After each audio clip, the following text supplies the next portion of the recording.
students! I'm Teacher Laura, professora Laura, estou aqui para mais uma aula aqui com vocês. Sejam bem-vindos ou bem-vindas, tá bom?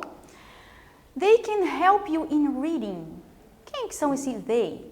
They can, né? Quem são essas pessoas que podem te ajudar na leitura? Você já vai descobrir. We are going to study today using informativity and inference in reading. Então, o que é informatividade e inferência? Você já ouviu essas palavras? Provavelmente não, mas acredito que você saiba o que é. Depois que você descobrir aqui, você vai ver que você já fez várias inferências durante a sua vida, durante a sua leitura, tá bom? Então, vamos ver um pouquinho mais como que elas podem te ajudar na leitura e na interpretação de textos em língua inglesa, tá bom? Então, informativity acrescenta ao interlocutor, ou seja, a pessoa que está vendo, que está ouvindo, que está lendo, algo novo e inesperado. A inferência é a ação de inferir, ou seja, deduzir algo, concluir, tá? Conduzir a um resultado. Então, a informatividade, na verdade, todos os textos, eles podem ter um grau de informatividade ou não, né? E a informatividade, ela é realmente em graus. Então, tem textos que eles são mais informativos, outros são menos informativos. E se o texto, ele não for informativo, claro que o leitor, ele não vai continuar lendo, né? Porque imagine, você começa a ler um texto que você já sabe tudo que está ali, você não vai continuar lendo, você vai falar, isso aqui eu já sei, por que eu vou ler, né? E tem textos que eles, então, são feitos para chamarem mais a atenção, né? E para prender a atenção do leitor. Um texto, por exemplo, jornalístico, é um texto com um grau médio de informatividade, né? Então, é um texto que ele traz uma informação, mas não é um grau alto de informatividade, mas é um texto informativo.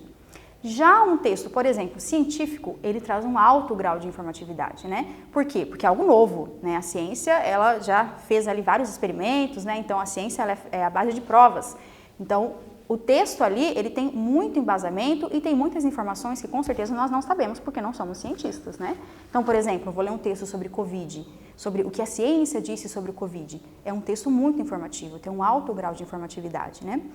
Então, quando vocês forem ler textos, tentem encontrar o que esse texto, qual a informação que ele traz para mim, né? Então, qual informação nova eu posso pegar aqui desse texto para mim, né? Posso absorver para o meu conhecimento, né? Conhecimento de mundo que nós chamamos, né? E a inferência é quando você infere, deduz algo com base no que você está lendo ou com base no seu conhecimento mesmo. Você conclui de acordo com o que está ali. A inferência, você enxergar além do que está no texto, tá? Então, você tem que pensar muito para você conseguir inferir o que significa, o que você pode interpretar. Então, shall we read news? Então, vamos ler uma notícia? Então, vamos ler essa notícia aqui e depois nós vamos trabalhar um pouquinho aí essa questão de inferências, tá? Como que você pode utilizar na leitura de textos em língua inglesa, tá? Styrofoam ban fails in California Senate. To-go cups and containers made of expanded polystyrene, otherwise known as styrofoam, are already banned in many central coast cities. State lawmakers have tried several times to enact a statewide ban over the past decade. But this week, the California Senate rejected a bill that would ban restaurants, food vendors, and grocery stores from using styrofoam containers. Eu não vou explicar o que diz esse texto, porque tem a interpretação dele, tá? Depois vocês vão entender o que diz o texto, tá bom? Então, aqui, o que você pode inferir que significam as palavras ban e fails, respectivamente. Respectivamente significa na mesma ordem, tá? Então, eu sei que quando vocês vão fazer, por exemplo, na prova Paraná, alguma interpretação de texto, às vezes vocês falam, mas eu não sei nada de inglês, como que eu vou entender esse texto? Por intermédio das inferências, tá? Então, veja aqui, por exemplo, essas duas palavras, o que você diria que elas significam? Usando o seu conhecimento de mundo da língua portuguesa. Banimento e faz, banda e falha, falha e banimento ou banimento e falha? Respondam aí que eu já volto.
Então vamos aqui para a correção. Então veja, eu não preciso saber inglês para fazer uma inferência, para deduzir que ban significa banimento, tá? Ali, eu coloquei ali banimento porque é a maneira em que ele foi colocado ali aqui, né? Na frase, tá bom? Ele é colocado ali como um substantivo. E fails, que é falha, tá bom? Então, Styrofoam ban fails in California Senate. Então, o banimento do isopor falha no Senado da Califórnia, tá? Então, vou falar só isso porque tem mais interpretação do texto aqui, tá? Então, aqui tem essa parte aqui do texto e eu quero que vocês, porque veja que tem a palavra rejected ali, eu quero que vocês façam a inferência do que significa a palavra rejected. Será que é reduziu? Será que é refez? Será que é aceitou? Ou será que é rejeitou? Então, já volto.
Então, é a palavra rejeitou, sim.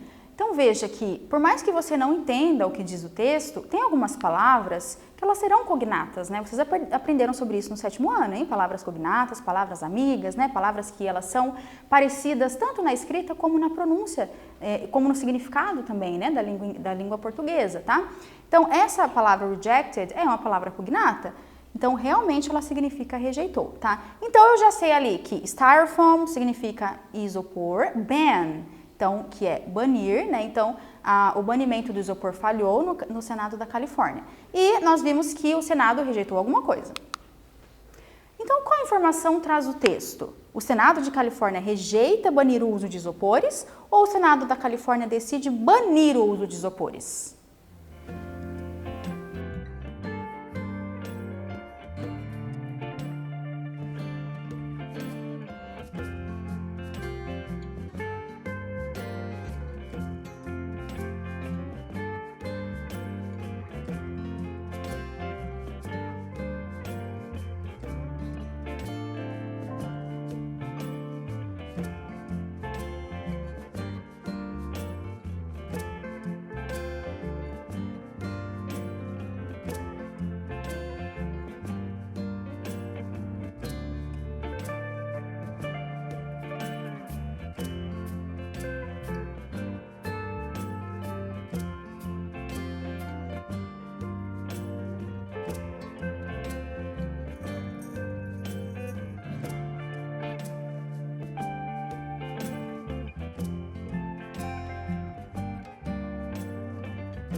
Então, vamos ver aqui. O Senado da Califórnia rejeita banir o uso de isopores, tá? Então, nós vimos que rejected, a bill that would ban restaurants, né? Então, em que lugares já foram proibidos os copos e recipientes de isopor? Então, para vocês lerem ali aquela parte, aquele trecho do texto e localizarem em quais lugares? Em nenhuma cidade? Em muitas cidades do centro do país? Em muitas cidades da costa central ou em poucas cidades da costa central? Já volto.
Vamos ver a resposta? Em muitas cidades. Então, veja que ele fala em many central coast cities, tá? Então, veja que somente você sabendo ali o que significam algumas palavras, tem como você fazer inferências, tá? The text informed us that the use of styrofoam is prohibited in many American cities. What can you infer from this information? Então, o que você consegue inferir dessa informação que nós vimos ali? That styrofoam is used in all American states. That styrofoam must cause damage to the environment. That styrofoam must be very expensive. Or that the styrofoam should not cause damage to the environment. Então, escolha a resposta correta que eu já volto.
Então, aqui ele pediu para você ver o que você consegue inferir desta informação aqui, né?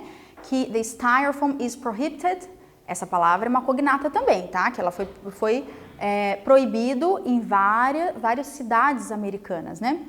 Então, o que será que a gente consegue inferir? Que styrofoam, que é o isopor, é usado em muitos estados americanos, que o styrofoam ele pode causar estrago para o meio ambiente, que ele deve ser muito caro, por isso que ele foi proibido, ou que ele não deve causar estrago para o meio ambiente. Com certeza é porque ele causa estragos ao meio ambiente, tá? Então, o isopor, na verdade, ele é um tipo de plástico, né? Então, por isso que ele causa muito estragos para o meio ambiente. Na verdade, ele é o material que mais causa estragos. Por quê? Porque o isopor, ele é muito barato para fazer, né? Mas ele fica muito caro para reciclar. Por isso que em muitos lugares o isopor ele não é reciclado. Por quê? Porque ele é leve, só que ele ocupa muito espaço, né? Então, muitas cidades não reciclam o isopor. Inclusive, até minha mãe uma vez falou, não coloca o isopor para reciclar porque ele não é reciclável. Mas ele é reciclável sim, tá? Só que você tem que limpar bem ele, tá bom? Deixar ele bem limpinho e colocar no lixo reciclável, porque ele é reciclável. Por mais que tem muitos lugares que não reciclam, aqui em Curitiba tem Curitiba é uma das cidades que recicla sim o isopor, tá bom? E é importante por quê? Porque senão ele causa muito estrago ao meio ambiente. Por quê? Porque ele é levinho e ele quebra, faz aquelas bolinhas, né? E elas voam, porque elas são leves, vão para os oceanos, os animais acabam consumindo, aquelas bolinhas acabam impregnadas de poluição, então isso causa muito estrago ao meio ambiente. Então, por isso que muitas cidades, estados americanos não usam mais isopor, inclusive Nova York é uma das cidades em que o isopor está proibido, não tem mais nada de isopor lá. Isso deveria ser em todos os lugares, mas infelizmente não é, justamente porque vimos que ele é muito barato para ser feito, né? Mas, infelizmente, tem lugares que ainda é usado. Então, vamos reciclar o isopor, né? Bom, então, nós vimos que o texto, aqui nós fomos vendo assim a interpretação do texto aos poucos, né? Então, nós vimos que esse texto, ele fala sobre um lugar ali na Califórnia, no Senado da Califórnia, em que ele não quis que fosse proibido o isopor, né? Mas tem um porquê, eu não vou falar ainda o porquê, que faz parte do nosso quiz, tá? Por isso que eu fui ver aqui que já estavam chegando no quiz, porque vocês vão ter que responder o porquê que não foi aceito a proibição, tá? Não foi aceitar a proibição. Então, a primeira pergunta do quiz é: o que você pode inferir que significa a palavra alternative, tá? Porque nós vimos aqui que o Republican Senator John Murlock says the private sector is already reacting to lawmakers' concerns by finding alternative containers, tá? Então aqui ele já falou porque que ele não acha que deve ser proibido ali na Califórnia. Então, o que será que significa essa palavra alternative? Alternadas, alternativos ou alteração? Então respondam aí.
Então, o que significa essa palavra? O que significa essa palavra alternative? Alternativos, né? Então, nós vimos aqui que ele, né, achou ali, né, alguns containers alternativos, né? Vamos perguntar a 2 para depois nós falarmos um pouco mais sobre esse texto. Então, o senador Murlock acha que não precisa de leis, pois eles já estão... Então, aqui nesse mesmo trecho que eu li para vocês fazerem a 1, também responde essa, né? Então, ali ele acha que não precisa de uma lei para banir o isopor, por isso que foi barrado o banimento do isopor no estado da Califórnia. Então, aqui, por que será? Será que esse senador falou que eles já estão usando containers de isopor? Containers de isopor? Eles já estão deixando de usar esses containers? Eles estão procurando containers alternativos de outro material? Então, respondam.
Então, por que será que ele acha que não precisa de lei? Porque ele falou que eles, is already reacting to lawmakers' concerns by finding alternative containers. Então, eles já estão procurando containers alternativos, de outro material. Então, o que ele quis dizer? Não precisa banir, nós já estamos procurando, já estamos reagindo, procurando outros containers. Ele acha que fazer uma lei é algo muito duro, muito rígido, né? Vamos voltar aqui no texto, só para então vocês perceberem que, vamos supor que vocês estão ali na prova Paraná e vocês se deparam com esse texto. Então vejam que nós fomos pegando partes dele e fomos achando palavrinhas dentro do texto e vocês fazendo inferência de acordo com o que ela significa, o que ela se parece, o que eu posso deduzir que ela se parece, que ela é, na verdade, né? Então, é exatamente o que nós encontramos ali. Acredito que vocês tenham acertado a maioria das respostas. Porque, veja, que nós vimos ali sobre a palavra aqui, rejected, que significa rejeitar. Nós vimos a palavra ban, fails, que é banimento, falha. Então, ali eu já sei que alguém que banir significa impedir que isso aconteça, né? Ou que eles continuem usando materiais de isopor, né? E a palavrinha rejected já mostrou que isso foi rejeitado. Então, a inferência é você tentar deduzir, concluir com base no seu conhecimento de mundo. É você ir além do que está escrito no texto. Foi isso que vocês fizeram aqui e tenho certeza que vocês acertaram a maioria das respostas, né? Então, por mais que vocês não sejam fluentes em língua inglesa, vocês conseguem sim interpretar um texto, se vocês forem espertos e tentarem encontrar as palavrinhas que vão te ajudar, tá bom? Então, hoje nós vimos, vamos passar novamente aqui, então nós vimos sobre informativity, inference in reading, né? Então nós vimos o que é um texto informativo, né? Que é um texto que traz uma informação nova, e a inferência, que é você tentar deduzir e utilizando palavras cognatas também, né? Uma das formas de você conseguir entender um texto, por mais que você não saiba a língua inglesa fluentemente, né? Que você não fale, tá bom? Então essa foi nossa aula de hoje. Que são as referências, né? O que eu usei para fazer essa aula, tá bom? Bye, bye. E até então, algum outro dia, se eu ver vocês por aí novamente, tá bom? Muito obrigada por estarem aqui comigo, espero que vocês tenham gostado dessa aula, tá bom? Tchau, tchau.